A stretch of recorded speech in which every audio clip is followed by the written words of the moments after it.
The test is in 4 parts. Part 1, Part 2, Part 3, and Part 4. Now look at Part 1. Part 1. You will hear a woman booking a room for a party at a community centre. First, you have some time to look at questions 1 to 4.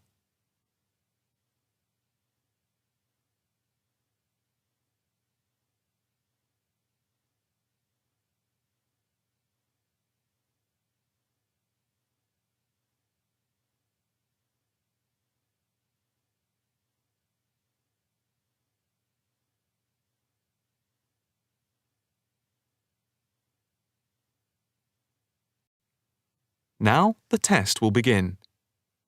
You should answer the questions as you listen, because you will not hear the recording a second time.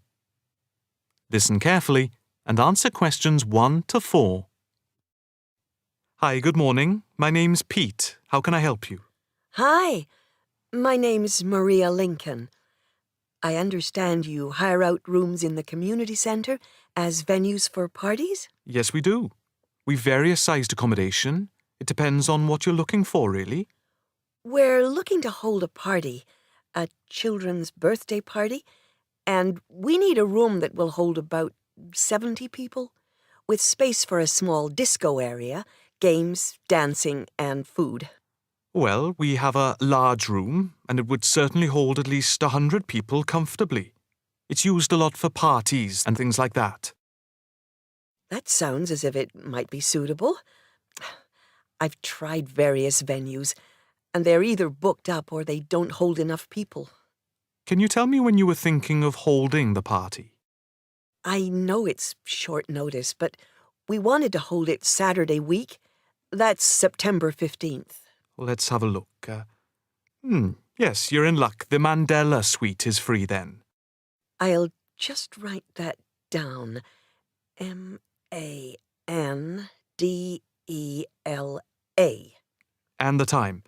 When were you thinking of holding it? In the afternoon, from 3:30 p.m. to 9 p.m. Yes, okay. There's no smoking on the premises, and we're only licensed to have soft drinks. That's okay. I think I'm happy to go ahead. Before you hear the rest of the conversation, you have some time to look at questions 5 to 10.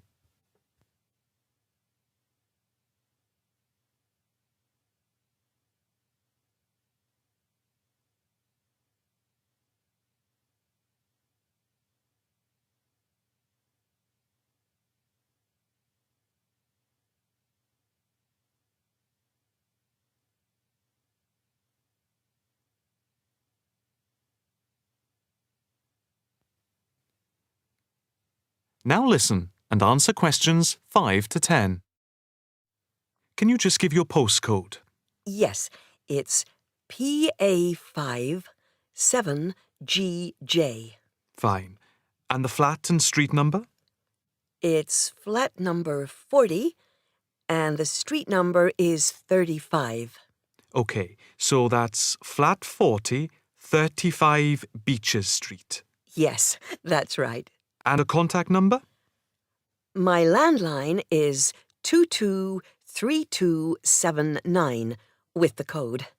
But I'll give you my mobile number, which is 07897 293381. Okay, 293381. Can you tell me how much it will cost? It's quite reasonable, actually. It's £115 for the hire of the room, with tables and chairs. But if you want to hire disco equipment, we've got a basic system with speakers and other equipment for £25. But there is no technician around in case anything goes wrong. And of course, it's optional. That would save us carting something from home, but maybe we should bring a spare sound system just in case. We've never had any problem with the system, but you might not want to take any chances. What about catering? Well, we had thought of getting everyone bringing something. We have someone who can do catering for £9 a head, including the cake if required. That's handy, but It's a lot, as we have a fairly tight budget. So, you want to go ahead with the booking? Yes, certainly. OK. I need to take a deposit of £30, which is refundable. The balance needs to be paid 2 days before the event at the latest. Fine. You can cancel up to 2 days before, but after that you lose the deposit. We don't intend to cancel, but is there any insurance we can take out? Yes, there's a form here somewhere. How much? It's, let me see. It's only £9 for the 24-hour period, and that covers you for cancellation, damage, and injury. Well, at least we'd better have a look at it. How would you like to pay the deposit? Cash. I'll just give you a receipt. There you are. 10, 20, 30. £30. Maria Lincoln. Thank you very much. I'm really glad I found somewhere. We have been trying to book a place for the past 2 weeks, so thank you again, and bye for now.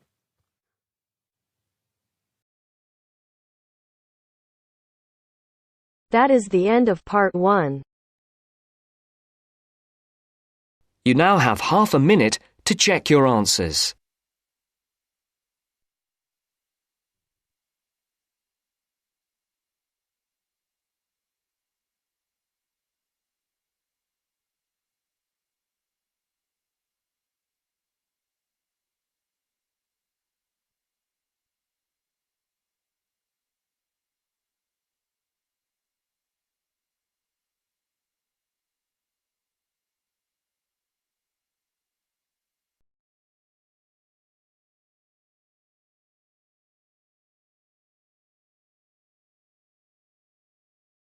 Now turns to part 2. Part 2. You will hear a talk by a counsellor on plans for the development of an old industrial site. First, you have some time to look at questions 11 to 13.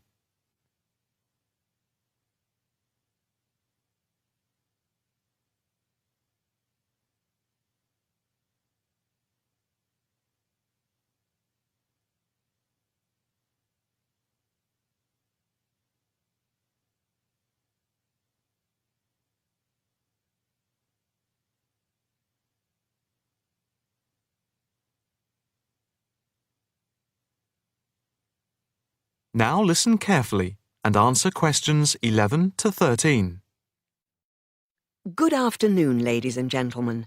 My name is Councillor Norma Boyd, and welcome to this exhibition about the development of the old paper mill factory and gasworks site, which has been lying unused for more than a decade. There has been pressure on the council to use the land to build a training centre and a small business park. However, we have been encouraged by local people to create an open area for the benefit of the community, providing much-needed space for recreation. And I now have pleasure in announcing that the plans for the creation of a park, to be called Park Royal, and for flats, have now been approved. I'm also pleased to announce that we have secured sponsorship from local organisations. More detailed plans of the developments are available from the council website, details of which are in your pack. In the meantime, I'd just like to take you through the plan here on the screen. Before you hear the rest of the talk, you have some time to look at questions 14 to 20.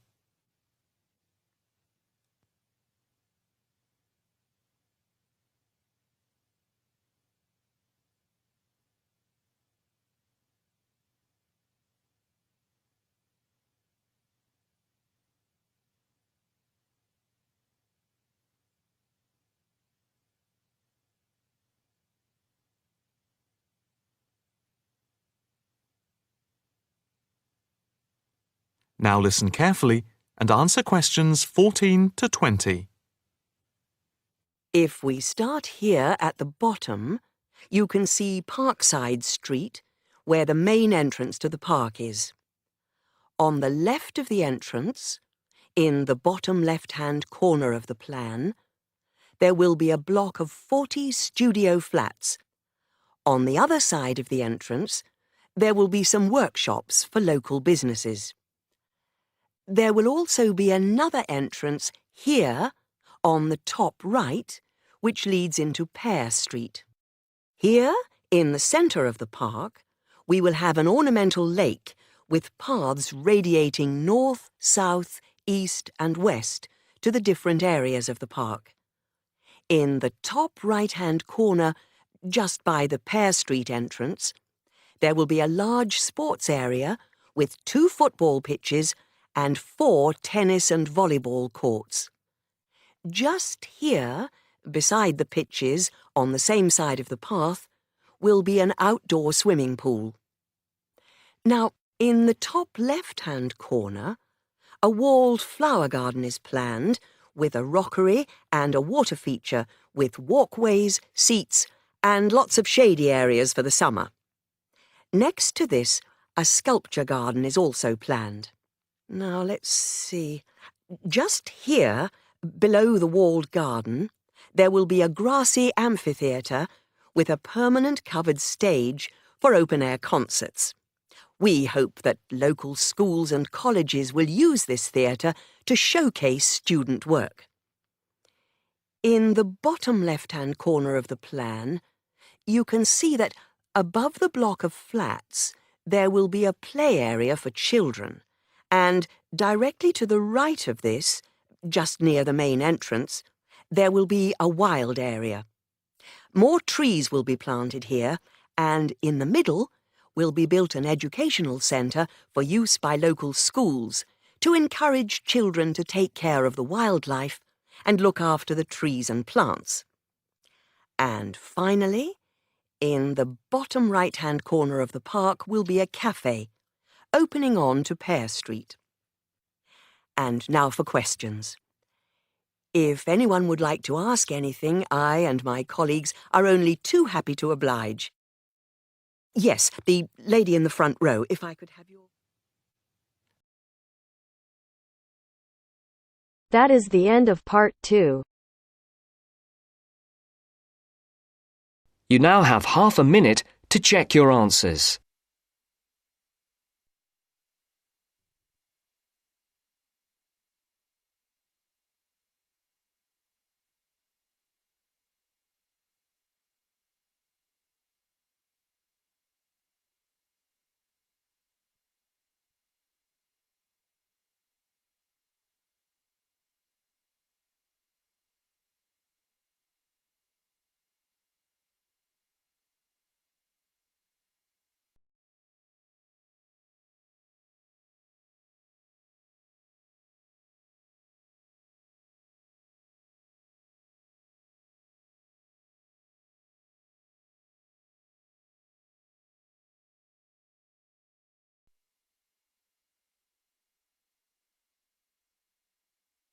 Now turns to part 3.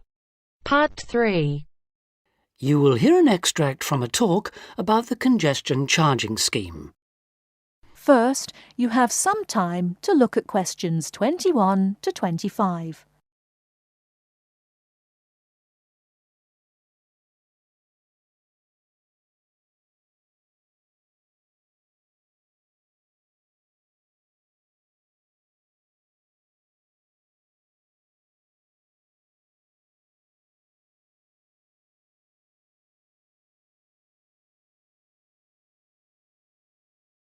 Now, listen carefully and answer questions 21 to 25. For more practical details, I'll pass you over to John Ward from the London Tourist Agency. Thanks. So that was a brief introduction to the congestion charging scheme. But if you're actually going to be driving your car in London on weekdays, there are a few more details you will need to know. Firstly, you don't need to worry about paying all the time. The charge applies between 7 in the morning and 6:30 in the evening, Monday to Friday. You'll be pleased to hear, however, that because the scheme is intended to reduce traffic during busy working hours, evenings and weekends are free. If you enter the zone during the charging times, you'll be eligible to pay the standard charge of £8, which you can pay until 10 o'clock on that day. After 10 o'clock, this charge rises to £10. But be warned, If you fail to pay before midnight, you will have to pay an automatic penalty charge. In other words, there's no escape.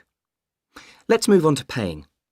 The charge, as I've said, is £8 a day, and the authorities have set up a number of systems to make it easy for you to pay, or rather to ensure that nobody has a good excuse for not paying. So, using your credit card, you can pay by phone, by text message, or on the internet. The other option is to go to one of the 200 pay points inside the zone, or the 9,500 pay points elsewhere in the country. If you know you're going to be driving in and out of London on a regular basis, you can buy weekly, monthly or annual passes, rather like a railway season ticket.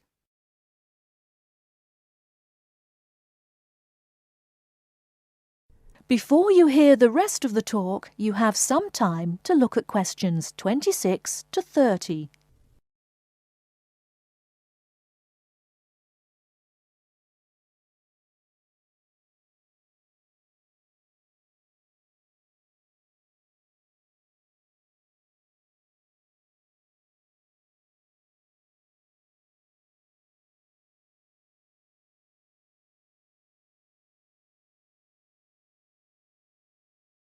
Now listen and answer questions 26 to 30.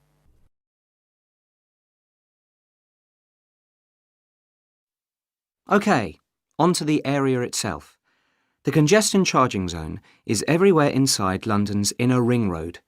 For those of you not familiar with London's road system, this includes the City of London, that's the main financial district, and the West End, the commercial and entertainment centre. If you're still not sure, there are very clear signs on all roads which indicate when you are entering the area. These are round and have a white letter C on a red background. The scheme is policed by cameras which photograph all cars entering the area and send them to a computer which can recognise all British and European car registration plates. If you pay the £8 charge, you'll find London a little easier to drive round than it was before the charge was introduced. But if it's all too much trouble and you decide to leave your car at home, then you are left with public transport. That's trains, buses, taxis, or the underground. Some of the money from the congestion charging scheme is being used to upgrade public transport, so you should see improvements there. And because of reductions in the number of private vehicles on London's roads brought about by congestion charging, buses and taxis are providing a quicker, more efficient service than they did in the past. OK, I've covered the main details that you need to know. That is the end of part 3. You now have half a minute to check your answers.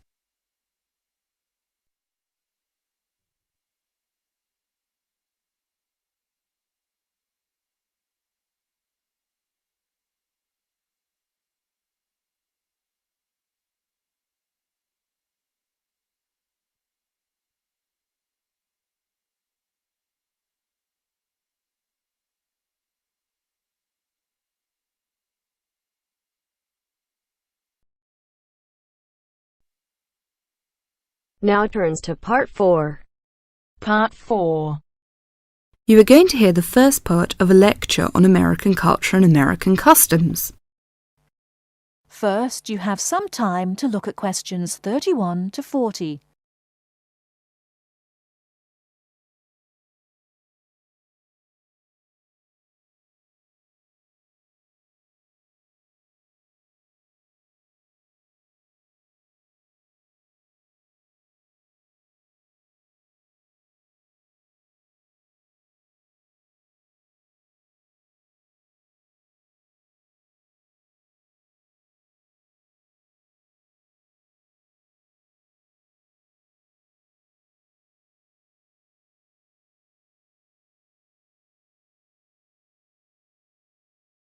Now listen carefully and answer questions 31 to 40. Well, last week we talked about American education, and today I'm going to discuss American values, characteristics, personal habits and courtesies. Keep in mind as you are listening to this lecture that your goal is to understand, not to emulate or judge.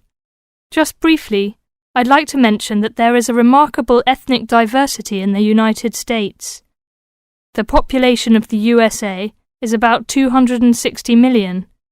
73% of the American population is white, 12% is African American, 8% Hispanic, 3% Asian or Pacific Islanders, and less than 1% American Indian or Eskimo. Many Americans resent generalizations being made about them because Americans see themselves as very unique and individualistic. On the other hand, Americans tend to lump foreigners together into one lot and condescendingly view foreigners as people who are not as intelligent or sensible as Americans. Despite Americans' dislike of generalizations and their ethnocentric point of view, it becomes evident that they are indeed American. Americans value individualism, independence, informality, directness, punctuality, achievement, and competition. Individualism is probably the most highly esteemed value in the American culture and an important key to understanding American behavior. In the historical development of the country, individuality was crucial for survival.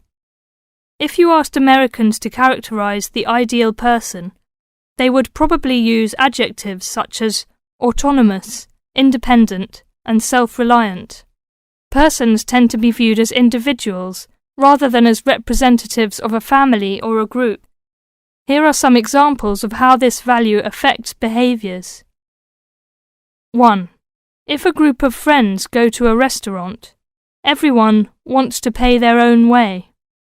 In other words, they want to have separate checks and not be someone's guest. 2. In friendships, which seem to initially develop more quickly in the US than in other cultures, the Americans may feel uncomfortable if you give them more help than they need. This is a tendency to draw back and see dependency as weakness.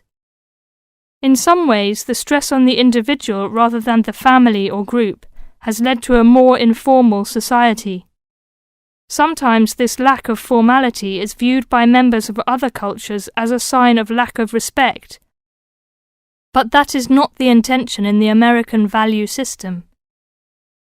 This informality is even more predominant on the university campus than in other segments of society. Some ways in which you might see this value expressed in behaviors are: 1. You will generally be on a first-name basis with other students, in spite of any age differences. 2. Dress is very informal on campus. 3. Language is informal and sometimes confusing. Phrases like "see you later" and "drop by any time" are not meant literally. They are informal ways of saying goodbye. Americans are direct. Honesty and frankness are more important to Americans than saving face. They may bring up impolite conversation topics which you may find embarrassing, too controversial, or even offensive. Americans are quick to get to the point and do not spend much time on formal social amenities. This directness encourages Americans to talk over disagreements and to try to patch up misunderstandings themselves, rather than ask a third party to mediate disputes. It is particularly interesting to see what behaviors have culturally become associated with straightforwardness. 1. A firm handshake somehow has come to be interpreted as a sign of sincerity. 2. Looking at a person when you speak to him or her gives an indication of honesty. 3. In a question of honesty versus politeness, honesty wins. It is considered better to refuse graciously than to accept an invitation and not go. 4. You will be taken at your word. If you refuse food the first time it is offered, to be polite, it may not be offered again. An American will not know that your initial refusal is politeness. Great value is attached to time in the US. Punctuality is considered an important attribute. As with all values, there are different rules of acceptability in different cultures. In the US, you should be present for school or business appointments at the exact time agreed upon. In social appointments, you can arrive 10 to 15 minutes after the agreed upon time without giving offence. If you are invited somewhere for dinner and are more than 15 minutes late, you will need to offer an apology and an explanation. A phone call explaining you have been detained and will be late will save face for you and patience for the other person. Americans also value achievement and competition. The American style of friendly joking or banter, of getting the last word in, and the quick and witty reply are subtle forms of competition.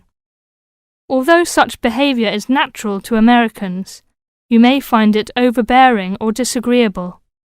Americans are obsessed with records of achievement in sports, and sports awards are often displayed in their homes. Also, sometimes books and movies are judged not so much on quality, but on how many copies are sold, or on how many dollars of profit are realized. That is the end of part 4. You now have half a minute to check your answers.